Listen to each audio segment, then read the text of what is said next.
오늘 하나님께서 우리에게 주시는 말씀 히브리서 11장 32절에서 40절 말씀입니다. 신약성경 히브리서 11장 32절에서 40절 말씀, 하나님의 말씀 봉독하여 드릴 때 하나님의 음성을 경청하십시오.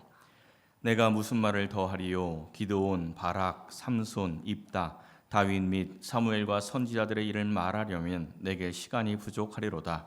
그들은 믿음으로 나라들을 이기기도 하며 의를 행하기도 하며 약속을 받기도 하며 사자들의 입을 막기도 하며 불의 세력을 멸하기도 하며 칼날을 피하기도 하며 연약한 가운데에서 강하게 되기도 하며 전쟁에 용감하게 되어 이방 사람들의 진을 물리치기도 하며 여자들은 자기의 죽은 자들을 부활로 받아들이기도 하며 또 어떤 이들은 더 좋은 부활을 얻고자 하여 심한 고문을 받되 구차히 풀려나기를 원하지 아니하였으며 또 어떤 이들은 조롱과 채찍질뿐 아니라 결박과 옥에 갇히는 시련도 받았으며 돌로 치는 것과 톱으로 켜는 것과 시험과 칼로 죽임을 당하고 양과 염소의 가죽을 입고 유리하여 궁핍과 환난과 학대를 받았으니 이런 사람은 세상이 감당하지 못하느니라.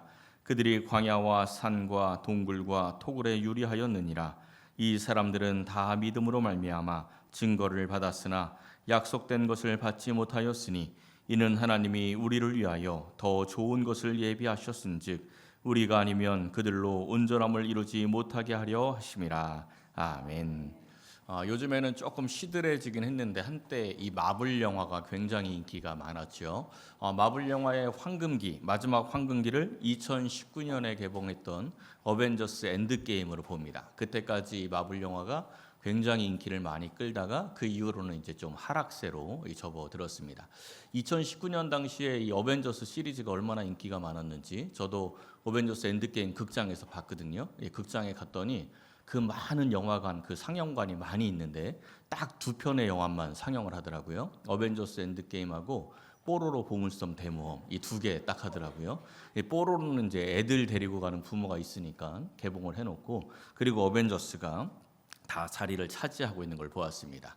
요즘은 여러 가지 이슈로 인해서 마블 영화가 인기가 없긴 하지만 어쨌든 예나 지금이나 이 세상 사람들은 이 사람들의 힘을 초월하는 이 영웅들, 이 히어로들의 이야기를 참 좋아합니다. 그래서 모든 히어로들이 다 몰려 나온 이 어벤져스를 그렇게 좋아했던 거죠.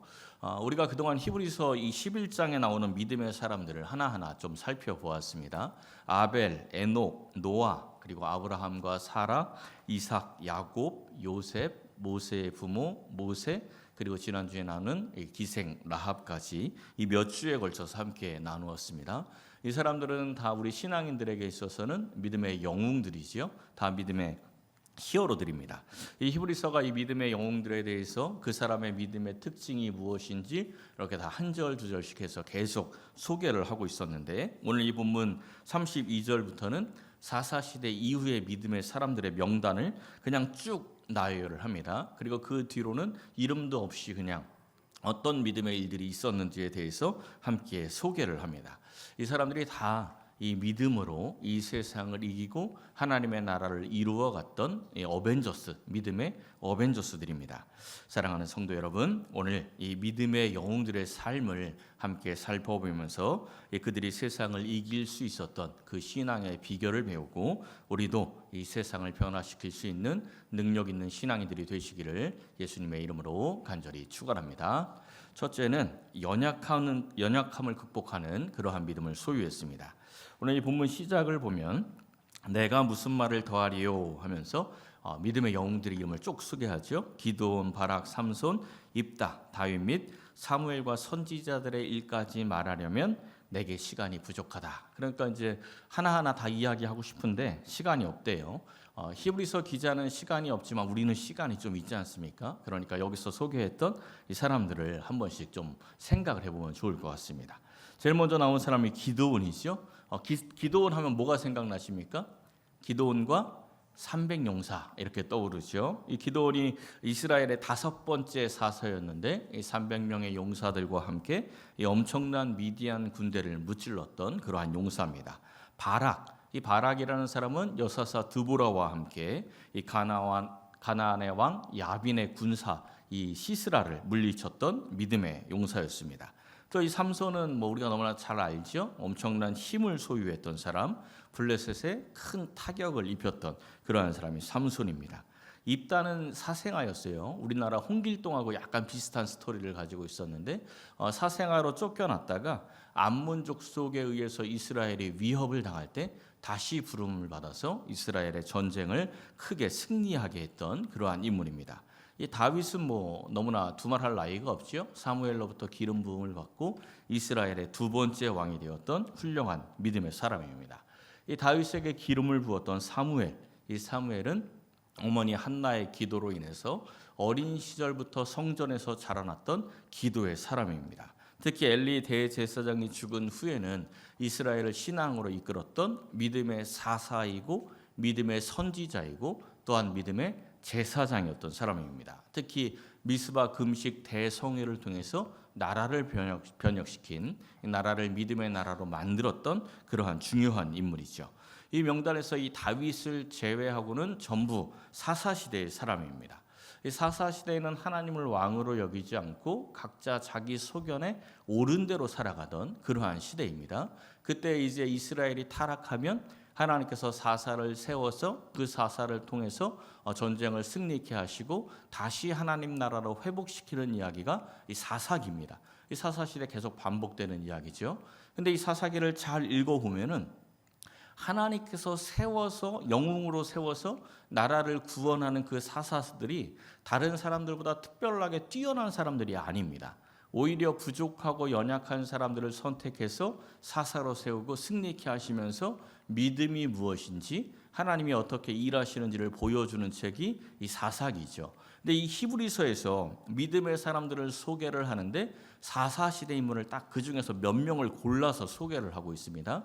근데 그 사사들 가운데에서도 가장 보잘것없고 가장 부족한 사람들을 골라서 이 사람들이 믿음의 사람이다 하고 히브리서에서 지금 소개를 하고 있는 겁니다. 지금 이제 이 사람들 다시 한번 생각해 보세요. 기드온과 300용사 우리가 이렇게 생각을 하는데 기드온이 얼마나 이 믿음이 부족했던 사람입니까? 하나님께서 맨 처음에 기드온을 선택을 할 때 이 숨어서 타작하던 사람이죠. 하나님이 그를 선택을 해서 내가 너를 통해서 이 나라를 구원하겠다 이렇게 말씀을 하셨는데 기드온이 안 믿어요. 그래서 뭘 합니까? 양털 뭉치 가지고 자꾸 막 장난치잖아요. 양털 뭉치에만 이슬이 내리면 하나님 말씀 믿겠습니다. 이래서 하나님이 그 장난 같은 기도에도 응답하셔서 양털 뭉치에만 이슬이 내리게 해주셨는데 믿습니까? 안 믿죠. 그 다음에 뭐라 그래요? 양털 뭉치만 말라 있고 다른 데는 다 젖어 있으면 그러면 내가 진짜 믿을게요. 이래놓고도 하나님이 또 그 기도도 들어줬는데 역시 못 믿죠. 하도 못 믿으니까 하나님이 야, 너 적진에 한번 가봐. 적진에 가면 내가 어떻게 할지 들려줄게. 그래서 적진에 갔더니 보초 쓰던 애들이 기드온의 칼날이 우리를 다 죽일 거야 막 이런 얘기를 하죠. 그 이야기를 듣고서야 그제서야 믿고 이 전쟁에 나가기로 결단했던 사람이 기드온입니다. 바락은 어떤 사람이죠? 바락은 여사사, 이 드보라가 여자 사사예요. 드보라가 너 나가 싸워라. 하나님이 너 승리케 한단다. 이러니까 바락이 아멘 하고 나간 게 아니고 겁이 나가지고 드보라에게 당신이 함께 가지 않으면 나 못 간다고. 당신이 함께 가야 한다. 이래서 드보라가 함께 가서 전쟁에 이겼던 사람이죠. 근데 이 히브리서에서 드보라를 믿음의 사람으로 소개하는 게 아니고 떼쓴 바락을 지금 믿음의 사람으로 여기서 소개를 하고 있다는 겁니다. 삼손은 어떤 사람입니까? 아주 엄청나게 센 힘을 하나님이 주셨는데 그 힘 가지고 믿음으로 나가 싸운 게 아니고 여자 뒷공문이 쫓아다니다가 나중에는 이 사악한 여자 들릴라를 만나서 그 거짓 사랑에 속아서 자기 두 눈알 다 빼앗기고 이 블레셋에 조롱당하다가 죽었던 사람이 삼손입니다.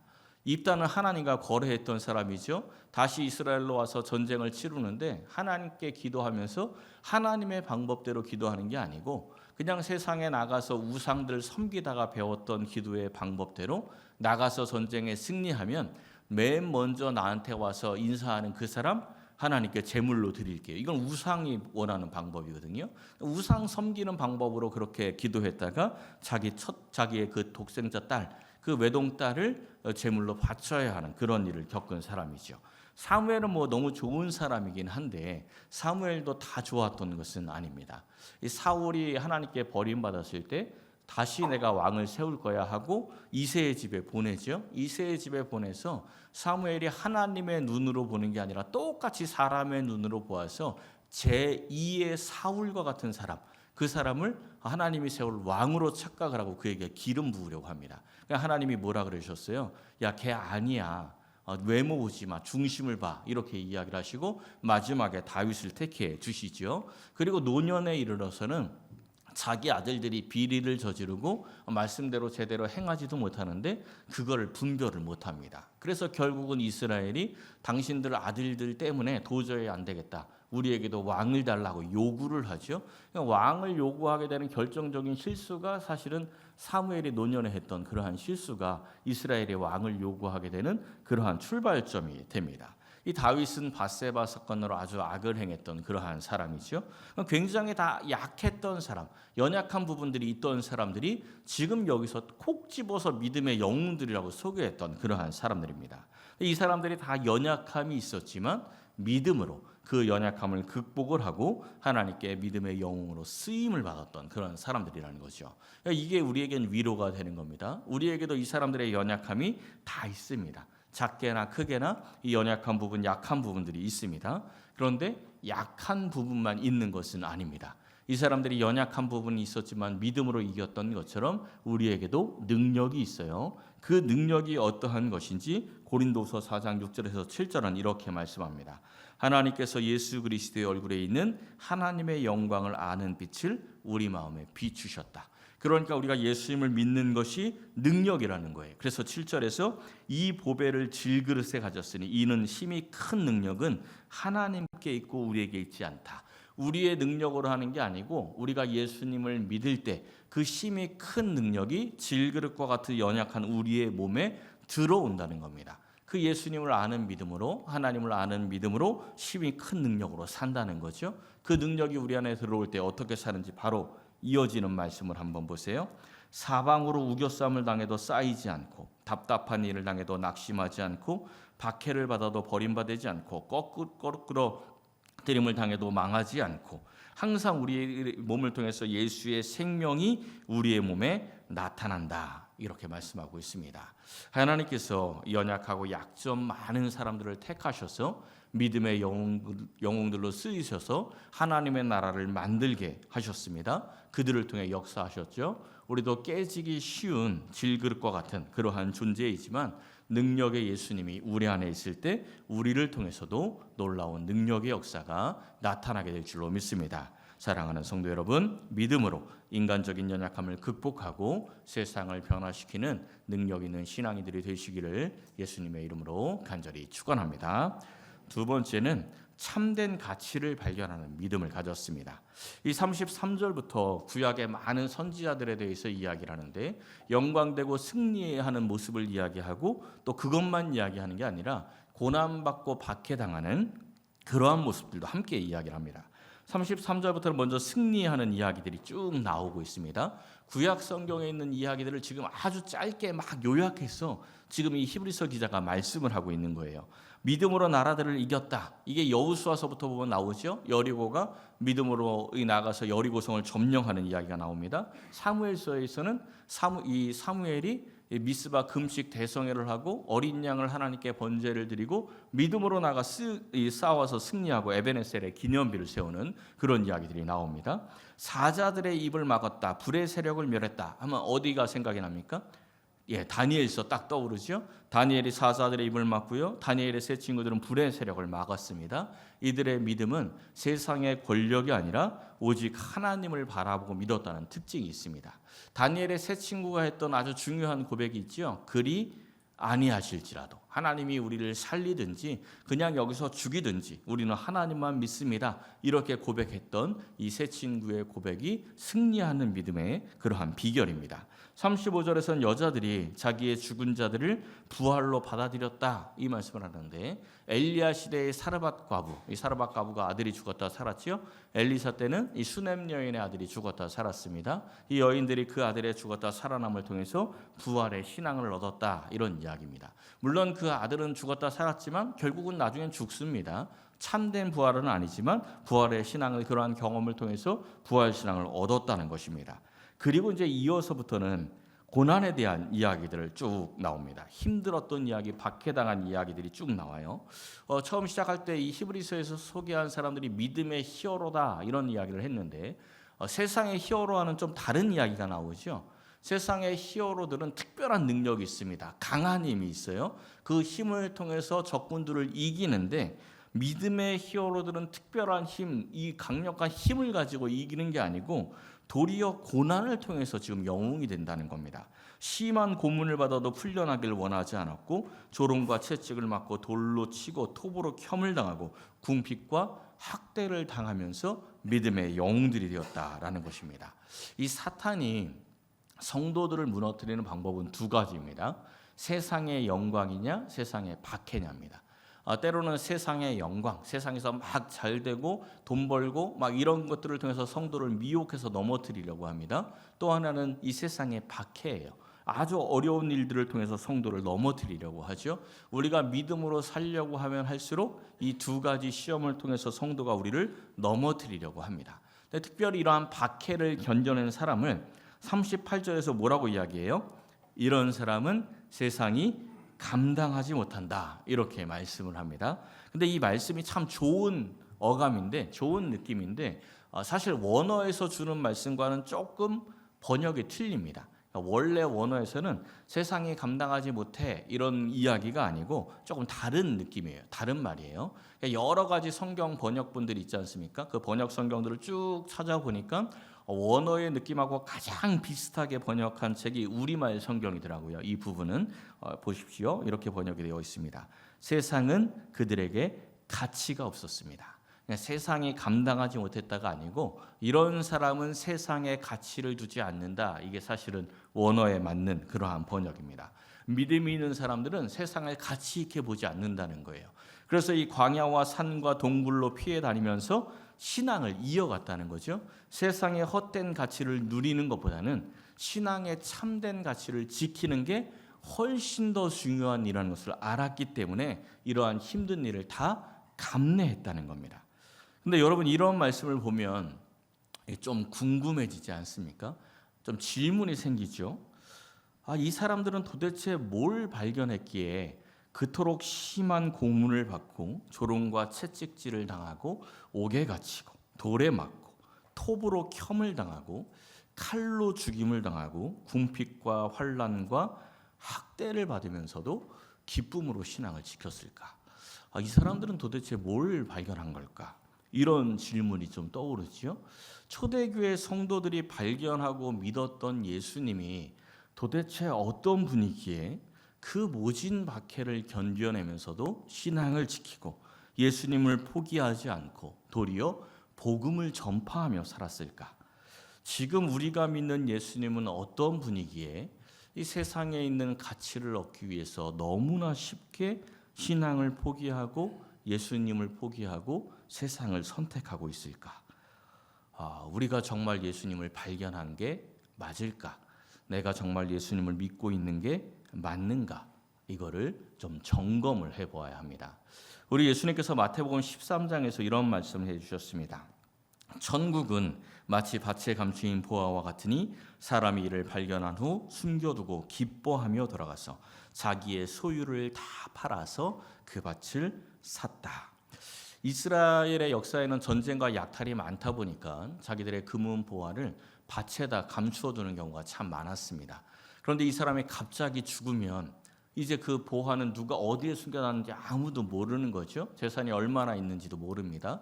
그렇게 수십 년, 수백 년이 지나다가 우연히 그 밭에 감춰둔 그 보물이 발견이 되면 주인이 누군지 모르기 때문에 그 밭의 주인이 그 보물을 가져가게 되어 있습니다. 그 소유가 되는 거예요. 그러니까 소장농으로 가난하고 어렵게 살다가 밭에 감추인 보화를 발견했으니까 얼마나 기뻤겠습니까? 너무나 신이 났죠. 이 보화를 온전히 자기의 것으로 만들기 위해서는 자기가 가지고 있었던 모든 소유를 다 팔아야 되는 겁니다. 그 소유를 다 포기해야 하는 거예요. 근데 자기가 가지고 있었던 그 소유를 다 포기하는데 너무 기뻐요. 왜냐하면 지금 내가 가지고 있는 소유와는 비교할 수 없는 엄청난 보화를 발견했기 때문이죠. 그게 얼마나 큰 기쁨으로 자기의 소유를 포기했겠습니까? 그 예수님의 이 비유를 우리는 깊이 묵상을 해야 하는 겁니다. 이 보화를 발견한 사람이 자기의 소유를 다 팔고 밭을 산 이유가 무엇입니까? 밭이 목적입니까? 보물이 목적입니까? 예, 보물이 목적이죠. 보물 때문에 이 밭을 산 거예요. 밭은 관심의 대상이 아닙니다. 이 비유 바로 앞에 38절에서 이렇게 말씀합니다. 밭은 세상이다. 그러니까 보화를 발견한 사람은 세상이 관심의 대상이 아니고 보화가 관심입니다. 하나님의 나라가 관심이고 예수님이 관심이고 복음이 관심인 거죠. 그러니까 예수님을 믿은 사람들은 다 이 밭을 산 사람들입니다. 그런데 가끔 보면 기껏 밭을 사놓고는 그 밭에 있는 보화는 잊어버리고 밭만 일구는 사람들이 있습니다.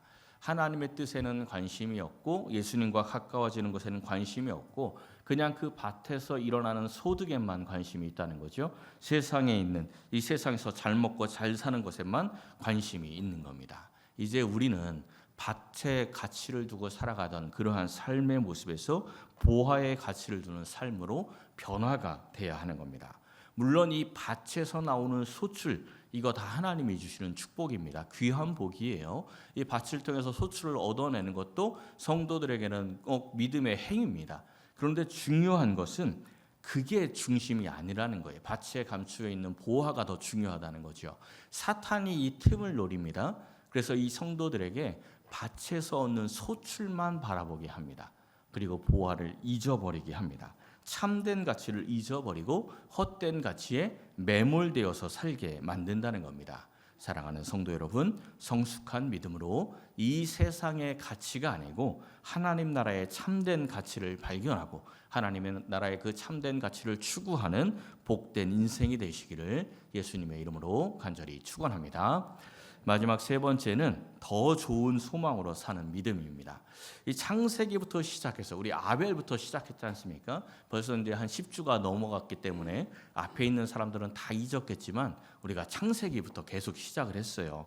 이 믿음의 영웅들을 다 소개한 후에 이 히브리서에서 마지막을 어떻게 정리하는지를 한번 보십시오. 39절과 40절을 보니까 이 사람들이 다 믿음으로 말미암아 증거를 받았으나 약속된 것을 받지 못하였다 이렇게 말씀을 합니다. 믿음으로 분명한 증거를 받았어요. 우리 아벨부터 계속 보았던 사람들이 믿음으로 분명한 증거를 받았습니다. 그런데 약속된 것은 받지 못했다는 거예요. 약속된 것이 무엇입니까? 40절에 보니까 하나님이 우리를 위하여 더 좋은 것을 예비하셨다. 이 더 좋은 것이 뭐냐면 모든 약속의 실체이신 예수님을 이야기합니다. 마태복음 11장에서 예수님께서 이런 말씀하셨습니다. 여자가 낳은 자 중에 세례 요한보다 더 큰 이가 없다. 이런 말씀하셨어요. 왜 그러냐면 구약에 있는 모든 선지자들이 다 예언했던 그 예언의 궁극적인 목표가 누구였냐면 예수님이었어요. 구약에 있는 모든 선지자들은 다 예수님을 예언을 합니다. 우리가 아벨부터 보았던 것도 다 전부 결국은 예수님에 대한 이야기였죠. 다 예수님을 예언을 했는데 희미하게 예언을 했어요. 근데 세례 요한은 어떻게 예언합니까?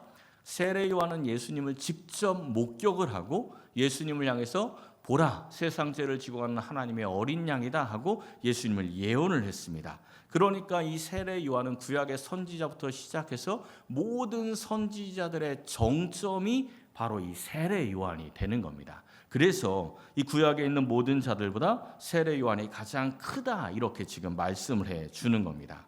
그런데 이 세례 요한이 예수님을 직접 증거는 했는데 이 세례 요한이 아주 중요한 걸 못 봤습니다. 뭘 못 봤죠? 예수님의 십자가와 부활은 보지 못했어요. 그래서 예수님께서 하시는 말씀이 천국에서 극히 작은 자라도 그보다 크다 이렇게 말씀하는 겁니다. 우리가 그동안 히브리서 11장에 나오는 믿음의 사람들, 이 사람들을 몇 주에 걸쳐서 보면서 어떤 마음이 드셨습니까? 야, 나도 저 사람만한 믿음은 갖고 있겠다 이런 생각이 드셨습니까? 아니면 야, 대단하다 이런 생각이 드셨습니까? 야, 이 사람 참 대단하다 이런 생각이 들죠. 이 사람들은 믿음으로 다 견뎌냈고 믿음으로 승리했고 믿음으로 큰 복을 받은 그러한 사람들입니다. 그런데 히브리서 11장의 결론이 뭐냐면 이 믿음의 영웅들보다 우리가 더 큰 사람이다. 우리가 더 온전한 복을 받은 사람들이다. 이렇게 지금 결론을 내리고 있는 겁니다. 그럼 우리의 신앙은 어떠해야죠? 구약의 성도들이 완성된 그림이 아니라 마치 퍼즐 조각처럼, 그 퍼즐 그림들처럼 작은 조각들만 보면서도 예수님이 오신다는 그 약속만 붙들고도 자기의 생명을 걸고 하나님 나라의 소망을 두고 살았는데, 우리는 완성된 그림, 그 예수님을 보았고 예수님의 십자가와 부활을 다 알고 있는 사람들인데, 우리가 이 세상의 소망을 두고 손에 잡혀 있는 것, 이 세상에서 누릴 수 있는 것, 이것만 바라보고 신앙생활에서는 안 되는 겁니다. 하늘나라의 소망을 두고 살아가야 하는 거죠. 칵테일 파티 효과라는 말이 있습니다. 아주 시끄러운 환경 가운데에서도 대화를 할 수 있는 것을 이야기를 해요. 뭐 시장통이나 아니면 막 칵테일 파티가 있는 그 파티 현장이나 이런 곳에서도 내 앞에 있는 사람하고 대화가 되지요. 그 시끄러운 속에서도 이야기를 크게 하면 그 이야기가 무슨 이야기하는지 다 들을 수 있어요. 이게 칵테일 파티 효과인데, 우리는 너무나 당연하게 생각하지만 굉장히 어려운 거예요. 이게 요즘에 AI 엄청 발전했죠. 컴퓨터 AI가 엄청나게 발전을 했는데 AI한테 이거 시키면 못해요. 아직까지는 그게 안 돼요. 그 능력까지 안 됩니다. 어려운 거예요. 그러니까 그 여러 소리들 가운데 내가 듣고 싶은 사람의 소리를 분류해서 드러낼 수 있는 게 우리 뇌의 능력이라는 겁니다. 굉장히 신비로운 능력이에요. 우리는 아무렇지도 않게 그렇게 하지만 이 세상에 굉장히 다양한 방법으로 사탄이 우리를 유혹합니다. 근데 우리의 마음이 그 시끄러운 현장 속에서 상대방에게 집중할 때 그 사람의 말을 들을 수 있었던 것처럼, 우리의 마음이 하나님께 집중되어 있으면 세상의 잡다한 소리와 유혹의 소리가 들리는 게 아니고 하나님의 소리가 들립니다. 하나님의 음성만 분류해낼 수가 있어요. 그게 믿음의 능력인 겁니다. 그러니까 우리가 무엇을 보고 무엇에 소망을 두고 무엇에 집중하며 살아가느냐가 우리 믿음의 척도가 되는 거죠.